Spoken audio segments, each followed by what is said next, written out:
And I'm Jay. And we are standing at the front of the ETS TOEFL Test Centre in Melbourne. I'm about to take my TOEFL for the second time. And I'm taking it for the first time. So wish us luck. See you soon.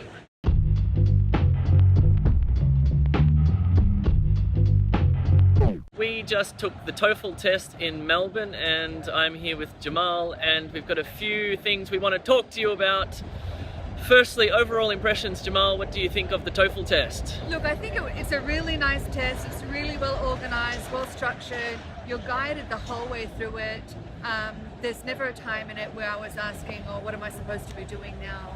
The instructions are really clear. They're actually displayed on the screen and they're actually read out loud to you as well. Yep. So that makes it nice and easy. Yep, it really takes you through the test bit by bit, which is fabulous. I also found that it was very relaxed compared to other tests I've taken. This was a very small crowd. How many people? Like 10, 15 people? Yeah. Very few people. It was nice. I thought this was a really good test. Yeah, I agree. It felt fair as well. It felt really fair. It was challenging, but fair. All right, we're going to give you some key tips on each section. First of all, we started with reading. There are 4 reading passages.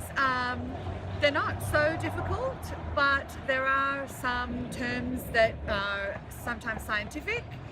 You don't need to know the meaning of every single word. You really need to learn how to sort of read in context, look for specific ideas. Yeah. Were there any questions that you thought were difficult or easy or easier? With the vocabulary question, don't just assume that you know the meaning of the word or the answer, because sometimes it might sort of change depending on how it's used in the passage. True. So make sure that you really read the section that's highlighted. Yeah. But it's a helpful test. They highlight the area of the passage where the answer is, so you're not spending lots of time going through the passage looking for the answer. They show you where it is. Agreed. Then we did listening, and I found listening pretty straightforward. I think one of the reasons why I found it straightforward was that I took notes. I listened to the long lectures, and while I listened, I took notes to reinforce my memory.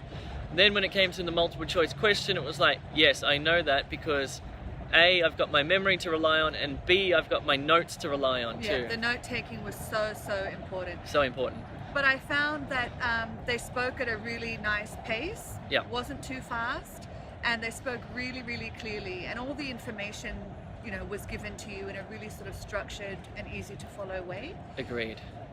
Then what did we have? We had a 10-minute break, and then we had... I went and did some yoga in my 10-minute break because I've got a sore leg.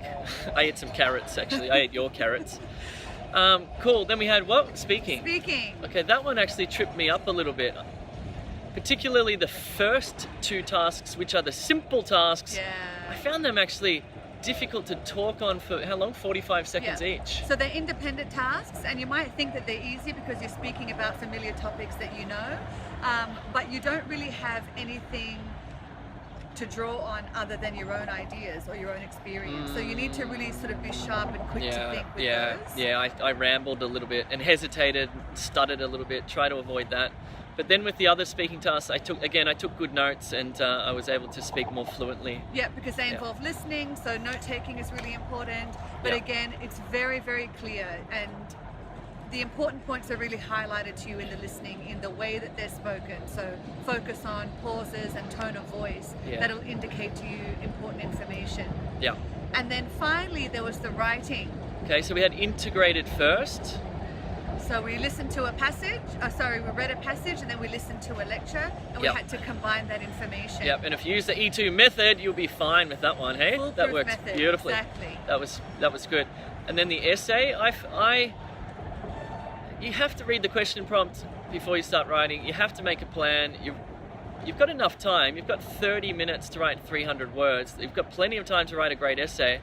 The key is to make sure you're writing on topic. I had to go back and thread a secondary idea through it because I sort of wrote, there was one little bit that I didn't quite capture, but otherwise I think I did all right there. Yeah, definitely going back and referring to the question as you're writing, and also leaving time at the end to proofread. I found some silly spelling mistakes in mine that I thought, oh, oops, lucky I caught that. So yeah, you get exhausted, but you just have to make sure you push through, and you can go home and relax and watch Netflix afterwards. Yeah.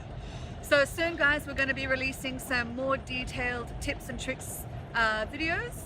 Yes. to share in detail what we've learned from our experience today. Yeah. So stay tuned. Yeah, stay tuned and check out our TOEFL course because it's damn good. Bye. See ya.